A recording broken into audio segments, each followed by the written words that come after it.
जैसे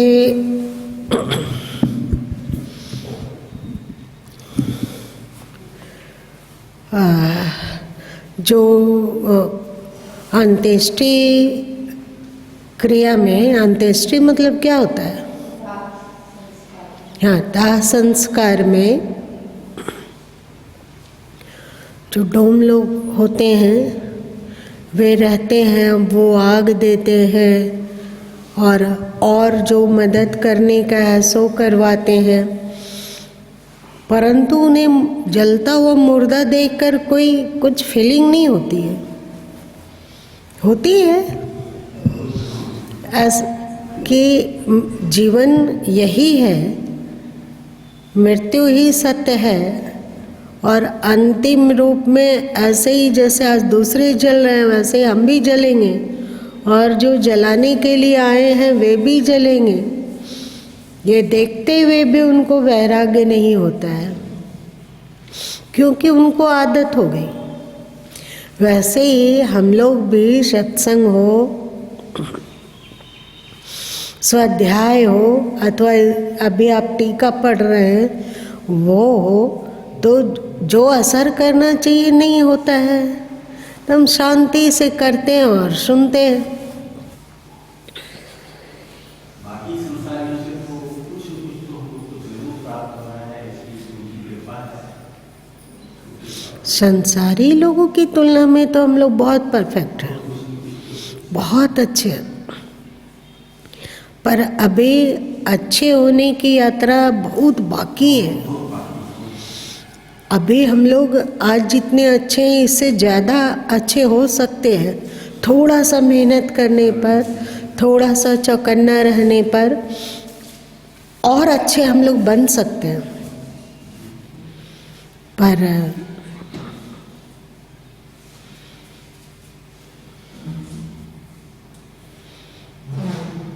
पर ये होता नहीं है, क्योंकि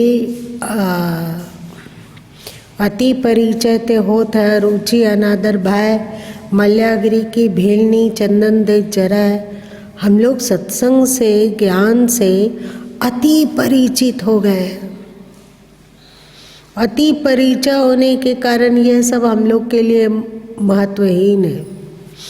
जैसे चंदन के जंगल में रहने वाली भीलनी चंदन के महत्व को नहीं समझने लगती है और उसे साधारण लकड़ी की तरह झोंक झोंक कर उस पर रोटी बनाती है, महत्वहीन समझती है चंदन को। वैसे ही हम लोग की भी दशा हो रही है क्या?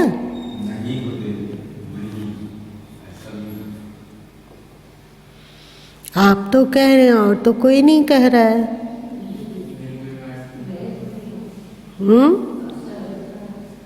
क्या होता है? अच्छा, असर होता।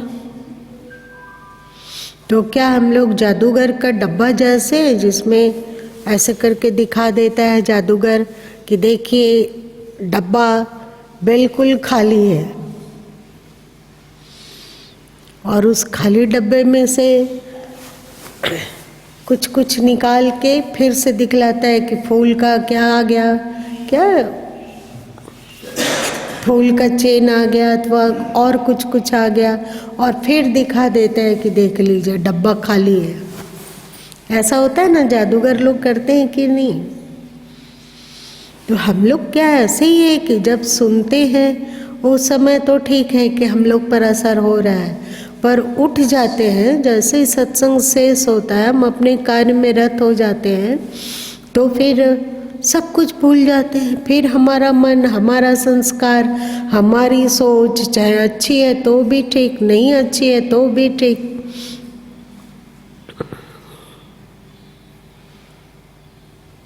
क्या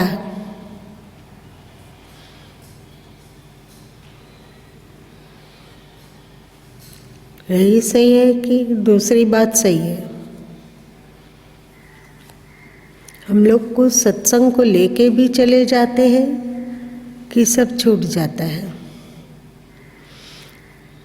ऐसे ही जैसे इस कान से सुने दूसरे कान से निकल गया।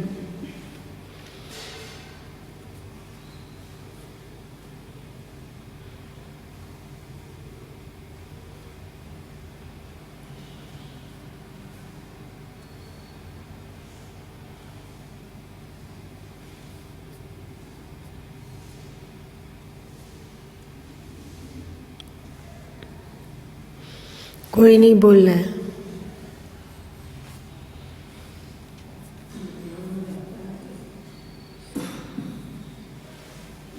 किसी को नहीं बोलना है, क्योंकि गुरु माँ जो बोल रहा है वो महत्वहीन है।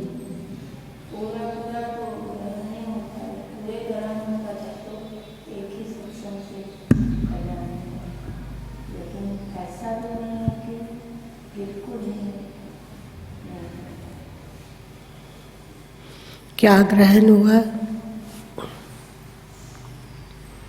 बताओ कि अभी तक ये चीज ग्रहण हो गया और अब जो जो बाकी है वो भी ग्रहण हो जाएगा। कुछ तो होगा ना, कुछ तो हम लोग ग्रहण कर चुके होंगे ना। क्या क्या ग्रहण कर लिया?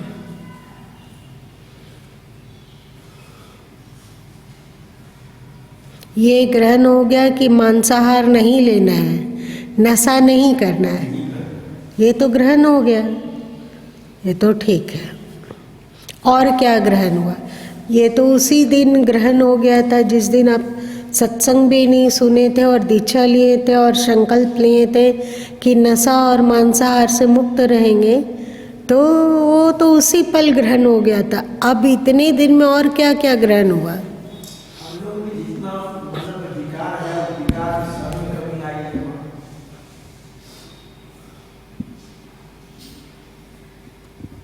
अच्छा, काम, क्रोध, लोभ, मोह सब में कमी आई है। पूरे में एकदम 100% विजय नहीं हुआ, नहीं हो गया, लेकिन कमी बहुत आई। यही कि सत्संग सुना इधर उड़ा दिए, ऐसी बात नहीं। मुख्य बात जो रहता है वो माने बैठ ही जाता है, सुनते सुनते कुछ न कुछ, जैसे पत्थर पर रस्सी घिसाते घिसाते चिन्ह तो जरूर पड़ रहा है। ऐसी बात नहीं है जो माने सब खत्म हो जा रहा है। अच्छा, सत्संग का ये विवेक द्वारा बताया गया, तो हमेशा ये बात मालूम होता है कि किस तरह से सत्कर्म किया जाए, क्या किया जाए जिससे सत्कर्म बने, देववृत्ति जो हमें बने, आसुरवृत्ति ना सवार हो। ये बात बाद में हमेशा मिलता है। अकेले चल रहे हैं, चाह पुक भी हो रहा है तो लग रहा है कि माने इस शरीर से हम अलग हो, वाह, हम अलग हैं, अलग शरीर की अलग है, अलग है। चिंतन में ये सब होते रहता है वहाँ, लेकिन अब वो दृढ़ बोध नहीं हो पा रहा है, वो हम लोग का संस्कार है। लेकिन ये सब हो रहा है चिंतन। ऐसी बात है कि आपने इधर बोला दिया, अगर ऐसी बात रहती तो हम लोग आते ही में जो है इतना ठंड में जो है बाहर के पीने चले आए, बहुत कुछ हर समय सतत बना हुआ है ऐसा नहीं होता है, लेकिन तो भी बीच बीच में आते रहता है, और जिस समय आता है उस समय तो थोड़ी देर के लिए विचलितता भी मतलब खतरनाक है।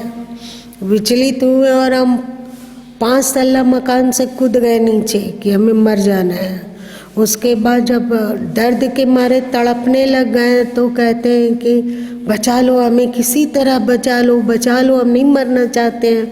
और उस समय तो मरने के उद्देश्य से कूद गए थे, चाहे मरने के उद्देश्य से जहर पी लिए। अब जहर का जब पिटंडा पेट में उठा और सिर घूमने लगा और तकलीफ हुई और लगने लगा कि हरी एक कौन सा हमने गलत काम किया। लेकिन जहर खा लिया आवेश में आके तो उसका असर होगा कि फिर बाद में पछताने से कि क्या गलती कर लिए, जहर हमको नहीं खाना था, नहीं मरे, कोई बचा लो, डॉक्टर साहब हमें बचा लो।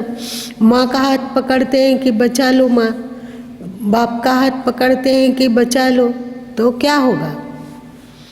क्षणिक आवेश, जहर खा लिया, फिर क्या होगा?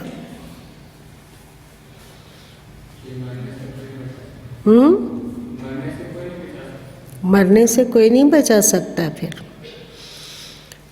ज़्यादातर जो आत्महत्या करते हैं वे मरने के समय बहुत चिल्लाते हैं कि हमें बचा लो। आप लोग को जानकारी है इसकी?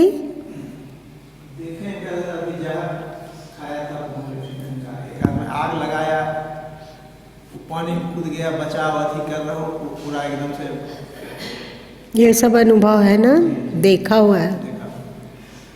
तो वो क्षणिक उत्तेजना और क्षणिक वेग भी बहुत बहुत हम लोगों को डैमेज कर देता है। पल भर का वेग, हम लोगों में यहाँ कितने लोगों में वो कैपेसिटी आ गई कि मन में कुछ वेग उत्पन्न हो रहा है तो उसको हम कंट्रोल कर पाते हैं। वेग के समय में लगता है कि ये गलत है और हमें अपने आप को कंट्रोल करना है। कितने लोग होंगे, ये बहुत महत्वपूर्ण मतलब सूत्र है। वेग आना कोई कठिन नहीं है, क्योंकि जन्म जन्म का मन में संस्कार भरा हुआ है। चेतन मन में अभी जितना कार्य होना चाहिए उतना कार्य नहीं हो पाया है। चेतन मन हम लोगों का बहुत हद तक सुधर गया, पर अचेतन मन में जो कचरा भरा हुआ है उसको निकालने का प्रारंभ हो चुका है, पर अभी साफ नहीं हुआ है। तो उसके कारण, अचेतन मन के कारण मन में कुछ भी वेग आ सकता है। आ सकता है कि नहीं? आ सकता है। और आ सकता है तो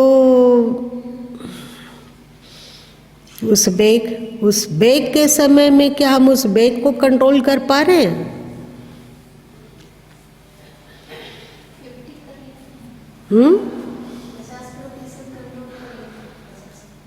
50% कंट्रोल।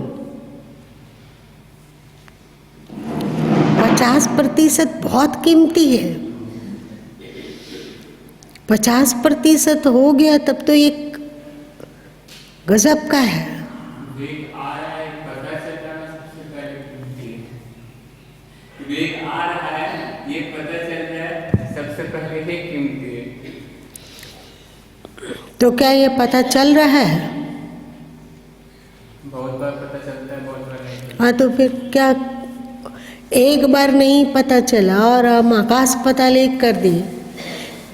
देखते हो चाय की दुकान में खोमचे वाले के पास गाड़ी, जहाँ थोड़ा सा भीड़ भाड़ है, सड़क जाम है, तो वहाँ आप बोल जल्दी चाय दीजिए, नहीं देने पर जल्दी घुसा घुसी गोली मारा मारी हो जाता है नहीं कि नहीं? आप ऐसे जज के पास जाके बोलो कि डॉक्टर साहब ऐसा नहीं है कि मेरा ये स्वभाव है, उस समय गुस्सा आ गया और वेग में हमने गोली मार दिया, ये गलती हुई, लेकिन अभी हम बहुत पछता रहे हैं कि हमको ऐसा नहीं करना चाहिए। तो जज साहब क्या करेंगे? सजा देंगे या सजा नहीं देंगे? अब हमें पछतावा हो रहा है कि उसको गोली नहीं मारनी चाहिए। झगड़ा जो होता है कहीं कहीं पे, तो गुस्सा के आवेश में आके दोनों एक दूसरे को बहुत कुछ सुना देते हैं, और उसके बाद हम लोग क्षमा कर दो, गलती हो गई। इससे क्या, तुमने जो घायल किया वो घाव ठीक थोड़ी हो गया। पल भर के वेग में हम लोग क्या से क्या कर देते हैं। चाहे लड़ना हो, झगड़ना हो, गाली गलौज करना हो, चाहे मरना हो, स्वयं चाहे किसी को मारना हो, कर देते हैं। उसके बाद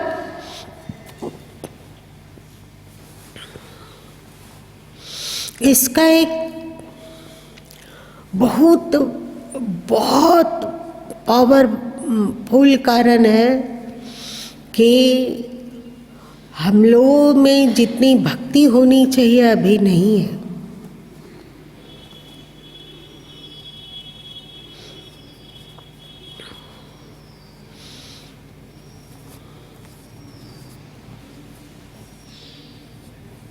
नहीं है। लगता है कि भक्ति है, पर उसमें बहुत कमी है। जैसे अब क्योंकि सरकार प्रभु का निर्वाण तिथि निकट आते जा रही है, तो अब दिमाग में सरकार प्रभु बार बार आ रहे हैं, बार बार उनकी छवि, उनका उपदेश, उनका सिद्धांत, उनका ज्ञान दिमाग में कौंध जा रहा है। तो आज सुबह याद आ रही थी कि एक समय था जब ईश्वर की प्रेरणा से ईश्वर आया गया और तुरंत एग्ज़ाम दिया गया था मैट्रिक का। और फिर कभी कभी बाबूजी अथवा और कोई साथ में गुरुद्वारे गए और गुरुद्वारे में दिखता था कि अभी ये काम है। जैसे एक बार की बात है कि जब बाढ़ हम लोग गए थे तो पता चला कि 2-4 दिन के अंदर ही सरकार प्रभु का कमरा और पूरे आश्रम में रंग रोगन होना है। और संयोग था कि हम लोग को दूसरे दिन ही फिर गिरडी लौटना था। और अब लगने लगा कि सरकार प्रभु को इतना कार्य करना होगा, सारा चीज कमरे से निकाल के बाहर करना है और उसके बाद रंग रोगन होगा। उसके बाद फिर रंग रोगन का तो बहुत कुछ नीचे गिर जाता है, चुनना वगैरह। फिर सरकार प्रभु को वो साफ करना होगा, धोना होगा और फिर बाहर का सामान लाके अंदर में सजाना होगा। तो ऐसा लगने लगा कि अब क्या करें। ये सोच कर कि सरकार प्रभु को इतना कार्य करना होगा, मन इतना विचलित, इतना परेशान कि कहो मत। बोला गया कि ऐसा करते हैं कि और 8 दिन रुक जाते हैं, बाबूजी भी थे, और 8 दिन रुक जाते हैं तो फिर ये सब हो जाएगा तो फिर चले जाएंगे। तो सरकार प्रभु बोले नहीं, उतने लेबर आएंगे, मजदूर आएंगे, मिस्त्री आएंगे, उस बीच आपको रहना अच्छा नहीं है। यहाँ ये छोटा आश्रम है और बाबूजी का भी अपना उनका व्यापार, उनका बिजनेस, और इन 2 के पार्ट के बीच में सरकार प्रभु का अपना निर्णय और बाबूजी की अपनी समस्या, इस बीच गुरु माँ एकदम पिस गए थे। फिर आ गए गिरडी, आना ही पड़ा। आए लेकिन दिमाग इतना परेशान, इतना अधिक परेशान कि सरकार प्रभु को अभी ये करना हो रहा होगा, ये करना हो रहा होगा, ये करना हो रहा होगा। ये कैसा दुर्भाग्य है, ये क्या है जो कि हम वहाँ नहीं रह पाए, वहाँ नहीं सेवा कर पाए। ये कौन सा जन्म का पाप है। फिर भगवान से प्रार्थना किए, चिल्ला के शिकायत किए कि क्या गलती हुई थी। आप अगर वैराग्य ही देना था तो पुरुष शरीर दिए होते, तो मज़े से सब कुछ कर सकते, घर से भाग सकते थे, सरकार प्रभु के पास रह सकते थे, सरकार प्रभु को भी कोई समस्या नहीं होती। बहुत व्याकुलता है, एकदम बेचैन। बताओ, ऐसी भावना भी कितने से सगनों में होगा।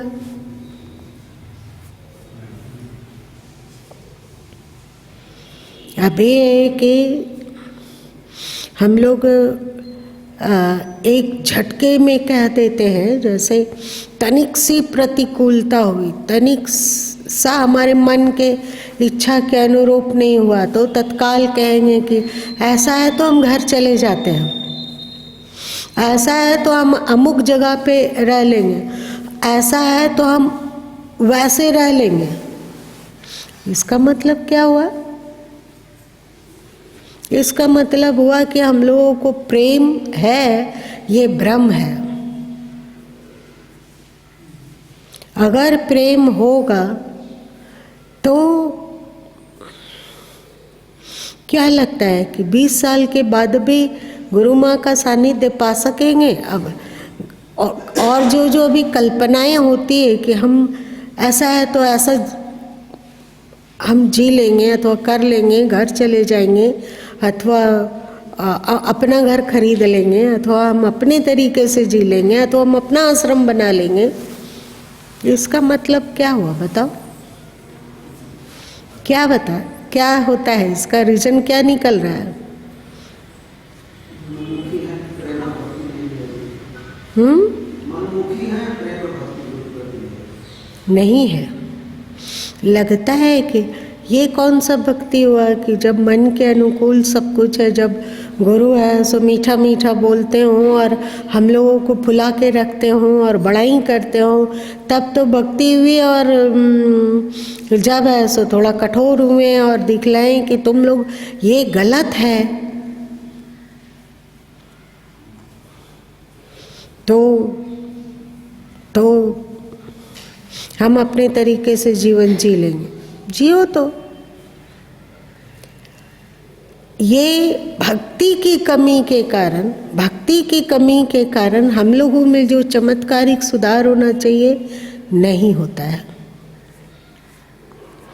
बताओ, जब सरकार प्रभु यहाँ थे और बीमार थे तो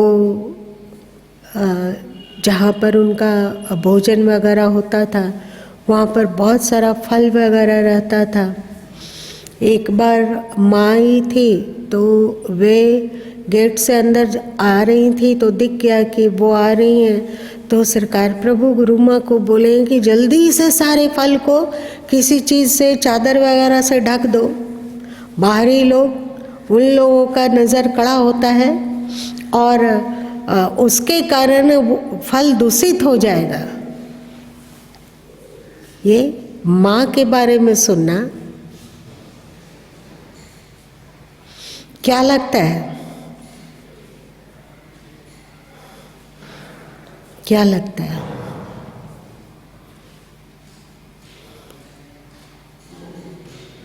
क्या लगता है?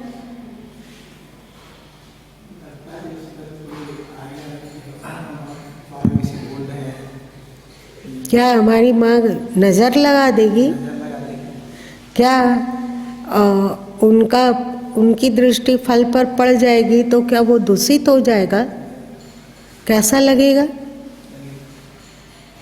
ये सरकार प्रभु बोल रही हैं और गुरु माँ को देख रहे थे टुकुर टुकुर, और गुरु माँ मतलब चादर लाए और फल को ढक दिए।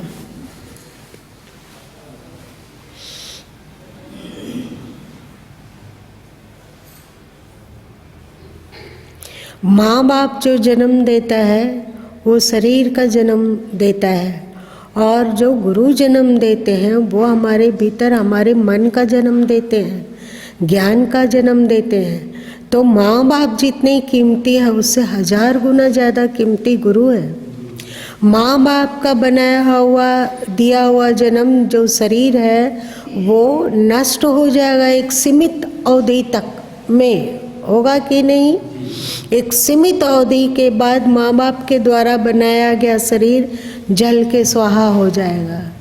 पर गुरु ने जो हमें ज्ञान दिया, गुरु ने जो संस्कार दिया, भले ही उस पर आप सुन पाए या ना सुन पाए, उस पर चल पाए या ना चल पाए, पर वो संस्कार अनिवार्य रूप से आपके भीतर अंकित हो गया गोदने की तरह।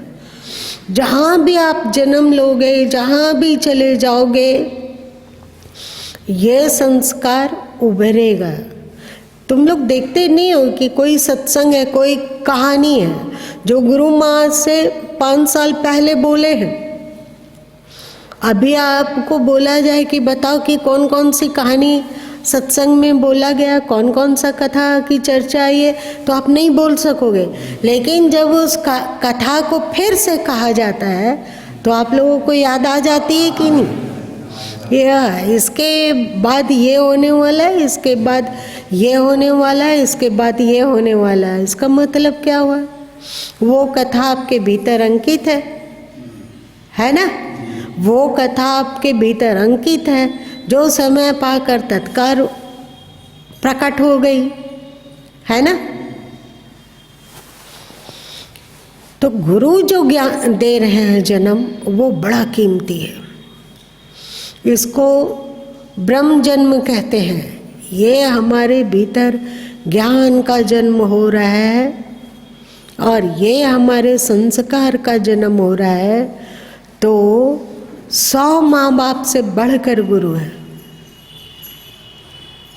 गुरु भी माँ बाप है। एक शरीर का माँ बाप है और एक हमारी आत्मा का, हमारे मन का माँ बाप है।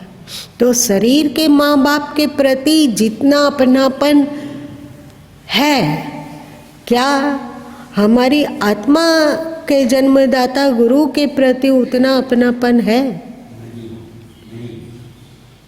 जितना उनके प्रति हम लोग आत्मीयता रखते हैं, क्या उतनी ही आत्मीयता गुरु के प्रति भी है?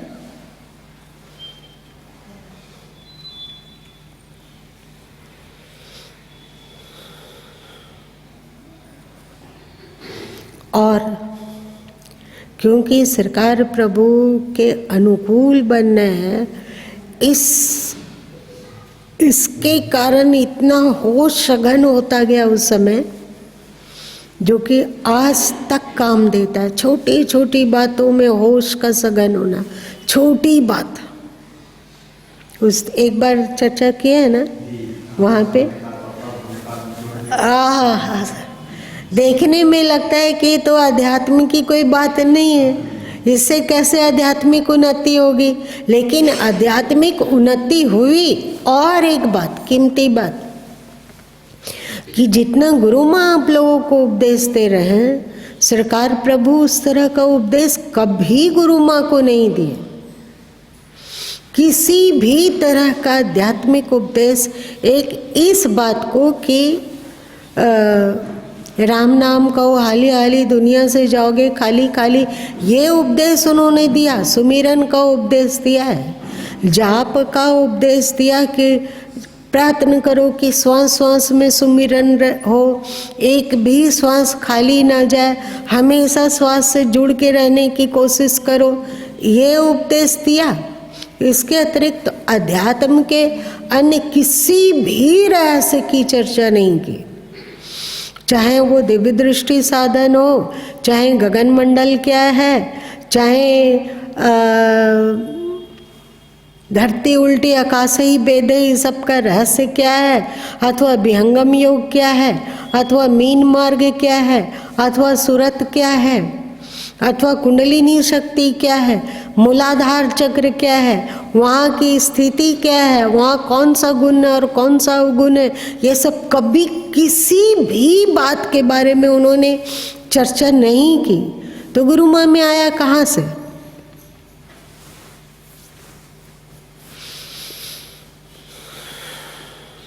ये पिंड है, ये ब्रह्मांड है, ये सब कभी भी उपदेश नहीं किया। तो आया कहाँ से? क्योंकि इन बातों को तो सभी संत महापुरुष गुप्त रखते हैं कि ये योग्य शिष्यों के ही आगे खोला जा सकता है, इसलिए ये गुप्त है। तिल का ध्यान, जो कि गुरु नानक देव जी कहते हैं, तिल घोटत तारी लगी, दिल दरिया के तीर, नाक नाक की संशय मिटी, सदगुरु मिले कबीर।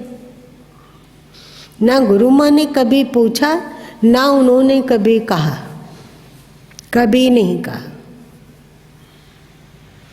तो आया कहाँ से? क्योंकि ये तो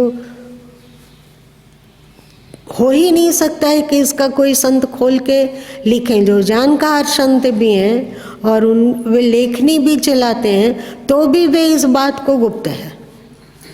बात समाप्त, गुप्त है, बात द एंड।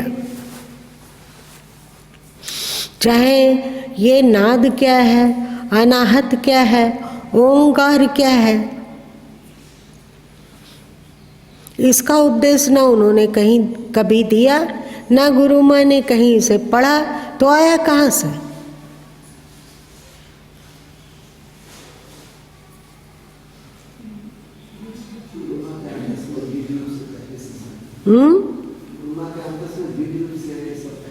नहीं, ये सब भक्ति के कारण आया। ऐसा नहीं कहेंगे कि गुरु माँ में 100% भक्ति थी, ये भी नहीं कहेंगे। जो लगता था कि ये उचित नहीं है, उसे गुरु माँ मतलब क्षमा मांगकर उसे दूर हट जाते रहे। कभी लगा कि ये उचित नहीं है तो उसको नहीं मान पाया गया, नहीं माना गया। लेकिन जितनी ही गुरु भक्ति थी आप लोगों की तुलना में शायद वो ज़्यादा रहा होगा, बहुत ज़्यादा रहा होगा, तभी ऐसा ये ज्ञान आया। सदगुरु कबीर साहब कहते हैं कि संतो सदगुरु भक्ति आनी, नारी एक पुरख दुई जाया, बूझो पंडित ज्ञानी। मतलब जहाँ भक्ति है वहाँ ज्ञान और वैराग्य होता ही होता है, ज्ञान और वैराग्य होता ही होता है जहाँ पर भक्ति है। और यदि वह भक्ति सत्य सनातन से संयुक्त होती है, वह भक्ति सत्य और सनातन के प्रति, श्रेष्ठ और सनातन के प्रति संयुक्त होती है। श्रेष्ठ और सनातन, गुरु और गोविंद, है ना, गुरु और गोविंद। गुरु भले ही सनातन ना हो पर वे श्रेष्ठ हैं, उनका आचार विचार सोच राग द्वेष से मुक्त है, इसलिए वे श्रेष्ठ शिरोमणि है। और सनातन मतलब गोविंद, ये दोनों कॉम्बिनेशन जुट जाए, सत्य और सनातन के, श्रेष्ठ और सनातन के प्रति हमारी भक्ति संयुक्त होती हो तो वहाँ ज्ञान और वैराग्य अनिवार्यता है, अनिवार्यता है। कभी कभी तो थोड़ी देर पहले नितेश भाई को कहा जा रहा था कि ऐसे यहाँ पर फ्लावर लगा दो, ऐसे लगा दो, ऐसे लगा दो, इसको कहा जा रहा है। और इधर दिमाग के अचेतन मन में साथ साथ में मृत्यु भी चल रही है कि इसे छोड़ना है, ये सत्य नहीं है, ये शाश्वत नहीं है, इसे छोड़ना है, इसे छोड़ कर जाना है। जैसे पहले के लोग चले गए वैसे ही हम लोग को भी जाना है। एक थोड़ी उसी समय गुरु माँ सोचे कि शायद दुनिया में लोग इसलिए इतना रच बस पाते हैं संसार में क्योंकि उनको मृत्यु याद नहीं रहती है। भगवान से कहें कि शायद भगवान वे लोग नॉर्मल जीवन जी पाते होंगे, गुरु माँ के भीतर में इतना अधिक मृत्यु का स्मरण क्यों रहता है हर जगह, चाहे वो छोटी सी बात हो या बड़ी बात हो। जैसे कल शाम को घायलों की तरफ जाया गया तो इधर टाइल्स लगा हुआ है पूरा, तो वहाँ पे उसे देखा गया, सुंदर लगा, बहुत अच्छा लगा। तो जैसे ही हुआ कि ये अच्छा है, इसका रंग भी नहीं जा रहा है, फेड नहीं हो रहा है, अच्छा है, वैसे ही दिमाग में करंट की तरह है कि इसे छोड़ना है, ये सत्य नहीं है, ये छोड़ना है। इसके पहले भी छोड़ा गया और आज भी छोड़ा जाएगा, ये सत्य नहीं है। इसलिए तुरंत फिर सब कार्य होते हुए वे मृत्यु का स्मरण रहने के कारण पल पल दिन भर में कितनी बार मृत्यु का स्मरण होता है ये शायद हम स्वयं नहीं गिन पाते हैं। तो स्वाभाविक ही वैराग्य बना रहता है। ऊपर से दिखता हो, भले ही दिखता होगा कि राग युक्त है, लेकिन अंदर से वैराग्य बना रहता है। सब कुछ करते हुए भी, सब कुछ संभालते हुए भी, सब कर्तव्य होते हुए भी, सब विभाग को देखते हुए भी वैराग्य रहता है। और साथ साथ में ज्ञान, ये कहाँ से आ रहा है? उसी भक्ति के द्वारा। हमारे में, हमारे भीतर ये सब सूक्ष्म रूप से संस्कार है, ऐसी बात नहीं है। हमारे में कुछ भी नहीं है। जो भी है वो भक्ति के कारण ही उद्भव होता है, और वो भी बहुत अल्प भक्ति। यदि पूर्ण भक्ति होती तो पता नहीं क्या होता। यदि हम लोगों में ज्ञान और वैराग्य का उद्भव नहीं होता है तो इसका मतलब है कि हम लोगों में भक्ति की कमी है। और जैसे ही श्रेष्ठ और सनातन के प्रति भक्ति नहीं होगी,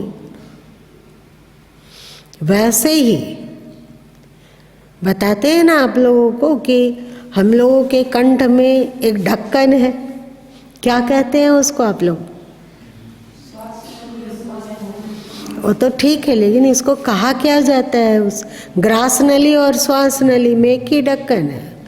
जब हम लोग श्वास लेते हैं तो ग्रास नली बंद रहता है, और जब हम लोग कुछ निगलने के चबाते हैं उस समय नहीं, तब तक श्वास मजे से चल रहा है, और जैसे ही निगलते हैं उस समय श्वास बंद रहता है। देख लेना, आप घुट के देखो अपना ही, देखो जिस समय हम लोग निगलते हैं उस समय श्वास नहीं ले पाता है,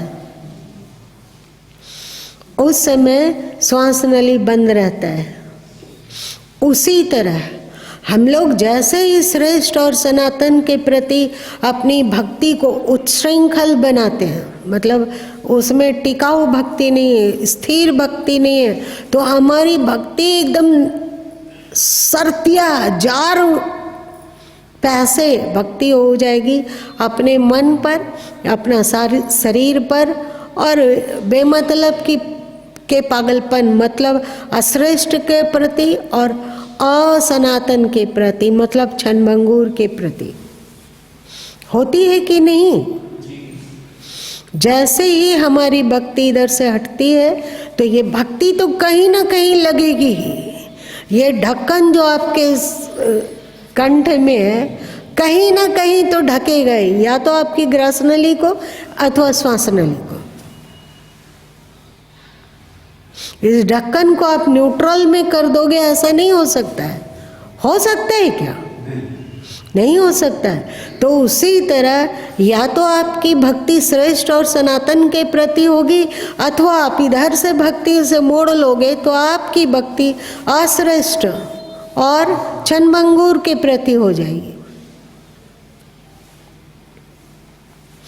और एक बात है, आप लोगों को बता देते हैं कि अपने बच्चों से प्रेम करना, अपने माँ बाप से प्रेम करना बहुत कठिन नहीं है, अथवा अपने परिवार से प्रेम करना बहुत कठिन नहीं है।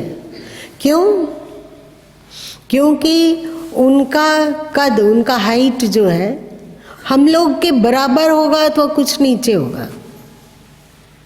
यदि आप सत्संगी हैं तो आपके कद से आपके परिवार वाले लोग यदि सत्संगी नहीं हैं तो उनका कद नीचे होगा। तो आप बताइए, पानी को ढलाव की ओर बहना आसान है कि ऊपर की ओर चढ़ना आसान है? ढलाव की ओर आसान है। आपके माँ बाप, आपके परिवार का मन की क्वालिटी और आपके मन की क्वालिटी और उनके मन की क्वालिटी में मेल है, दोनों का सजातीय संबंध है, दोनों एक स्तर पर है। तो वहाँ पर प्रेम हो पाना, वहाँ भक्ति हो पाना सरल है कि नहीं? सरल है। और यदि वे लोग हमसे थोड़े नीचे हो, आप लोग देखते हैं ना कि व्यक्ति को अपने बच्चों के प्रति बहुत प्रेम होता है, उतना माँ बाप के प्रति नहीं रह जाता है। जो विवाहित हैं तो उस जब माँ बाप थे, जब विवाह नहीं हुआ था तो माँ बाप के प्रति बहुत प्रेम आप लोग को नहीं रहा है क्या? रहा है। और जब फिर विवाह हो गया और बच्चे हो गए तो अपने बच्चों के प्रति जो प्रेम है, चाहे अपने जोड़े पति अथवा पत्नी के प्रति जो प्रेम है वो माँ बाप के प्रति नहीं रहा, क्योंकि हम पति अथवा पत्नी हमारे समकक्ष है और बच्चे हमसे नीचे हैं। अभी हमारी जो क्वालिटी है मन की, उसे बच्चों के मन की क्वालिटी में कमी है कि नहीं? तो आपका प्रेम, आपका मोह स्वाभाविक ढरक कर बच्चों के प्रति जाएगा, और फिर आपका जो आपके माँ बाप के प्रति प्रेम है उसमें कमी आने लगेगी। और क्योंकि आपका जो मन स्तर है उससे अनुभविक रूप से आपके माँ बाप ज़्यादा हैं, तो अब थोड़ा मेहनत करना पड़ता है। आपके प्रेम को, आपके मोह को ऊपर उठने में मेहनत करना पड़ता है। और हम लोगों को तो आराम तल भी पसंद है, इसलिए हम लोग बराबर वाले में बहते हैं अथवा नीचे में बह जाते हैं। बेटा बेटी, घर मकान, रुपया पैसा, बैंक बैलेंस, बच्चे इत्यादि। और गुरु का जो हाइट है, जितने अधिक मतलब परफेक्ट गुरु होंगे उनका हाइट उतना अधिक बढ़ गया है। तो अब उनसे प्रेम करने में बहुत परिश्रम पड़ता है। और कभी कभी मन दिखलाता है कि हम उनसे बहुत प्रेम करते हैं, लेकिन जब जांच होता है तो पता चलता है कि कितना प्रेम करते हैं, है ना। तो हम लोग प्रेम नहीं कर पाते हैं, भक्ति नहीं कर पाते हैं, इसलिए जितना काया पलट होना चाहिए, जितना ज्ञान और वैराग्य का प्रकाश होना चाहिए, उतना नहीं हो पाता है। यदि हमारे भीतर भक्ति और समर्पण की भावना है, एक बात तो सही है कि प्रेम ना बाड़ी उपजे, ये प्रेम और भक्ति कोई बाजार में तो बिकता नहीं है कि आप ले आओगे, और खेत में भी नहीं उपजता है कि आप उपजा लोगे। तो लाया कहाँ से जाए इस भक्ति को, क्या करें।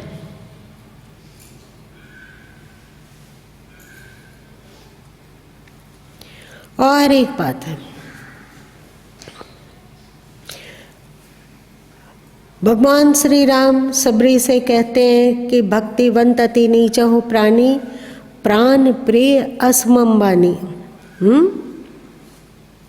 है ना, प्राण प्रिय असमंबानी। जो भक्तिवान है वो नीच कुल में भी क्यों न जन्म लिया हो, पर वो मुझे प्राण से बढ़कर प्रिय है, प्राण से बढ़कर प्रेम है उसके प्रति। किसके प्रति? भक्त के प्रति। सद्गुरु में क्षमता होती है, जैसे उनमें आध्यात्मिक ऊर्जा होती है, वे अपनी आध्यात्मिक ऊर्जा किसी को दे सकते हैं। परंतु सोचिए, आप अनजान व्यक्ति को, जैसे आप कहीं चले जा रहे हैं, रास्ते में एक भिखारी मिल गया, तो आप पॉकेट से निकाल कर कितना पैसा देंगे?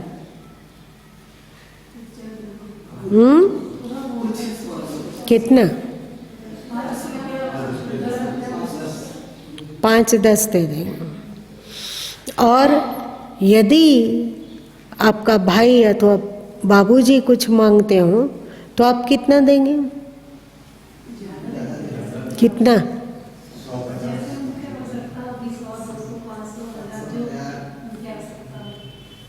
1000, 2000, 5000, 10,000, 1 लाख?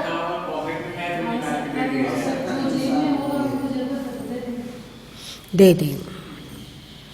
और यदि अपना बच्चा पढ़ने लिखने जा रहा हो, MBA में नाम लिखा रहा हो या और कुछ, उसमें 10 लाख की आवश्यकता है, 15 लाख की आवश्यकता है, तो आप दे दोगे या नहीं दोगे? कर्ज लेकर भी दे देंगे। तो वही काम तो सद्गुरु भी करते हैं।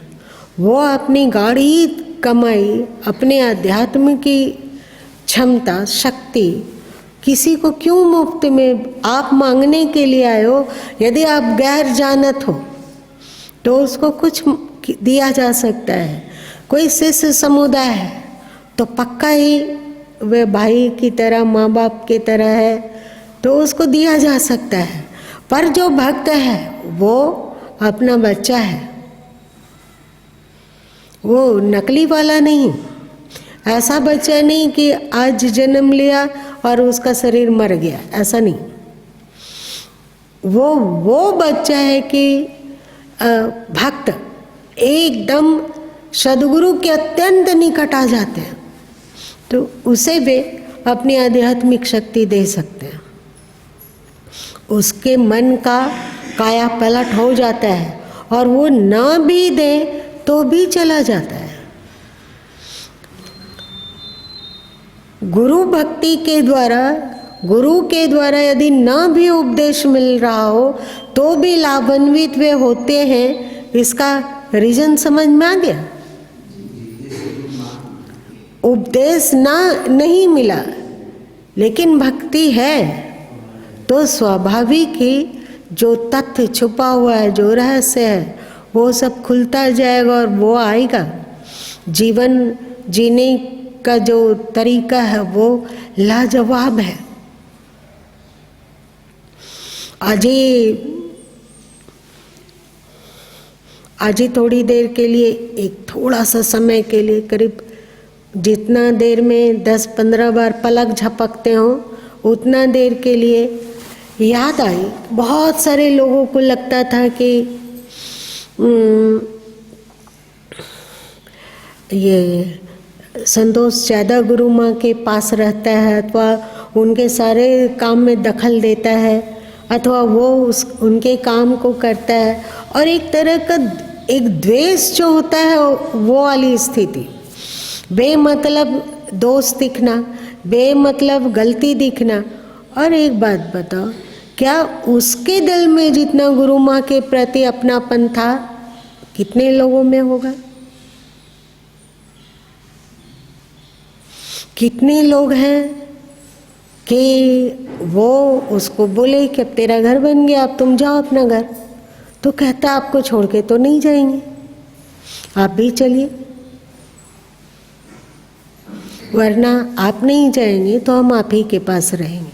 कितने प्रतिशत बोल पाएंगे अपना घर को छोड़कर, अपने परिवार को छोड़कर, इसलिए पास रहना कि इससे उनको आराम होगा, कभी भी ज़रूरत हो, कभी भी कुछ हो तो उसको दौड़ के किया जा सकता है। कितने प्रतिशत होंगे? भक्ति की दृष्टि से देखो, भाई की दृष्टि अथवा और रिश्ते मत लो बीच में।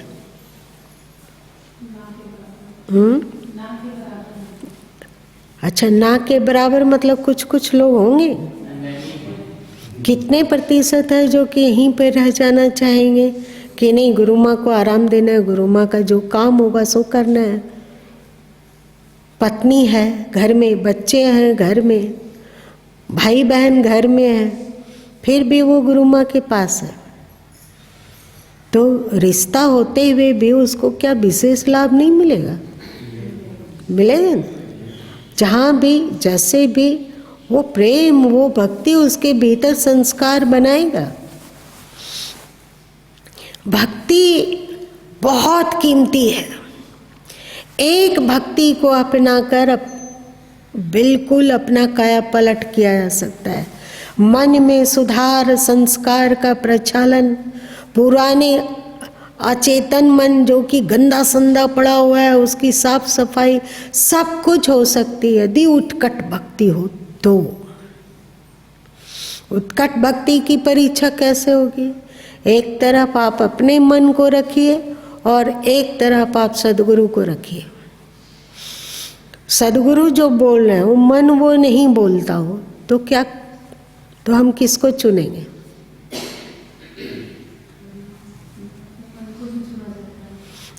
मन को ही चुना जा रहा है, क्योंकि अभी हम लोगों को अपने मन के प्रति जितनी भक्ति है उतनी सदगुरु के प्रति नहीं। जिस दिन आपको अपने मन की तुलना में सदगुरु के प्रति भक्ति जाग जाएगी, उस दिन पक्का है कि आपका काया पलट होना शुरू हो जाएगा और अचेतन मन का भी प्रचालन शुरू हो जाएगा।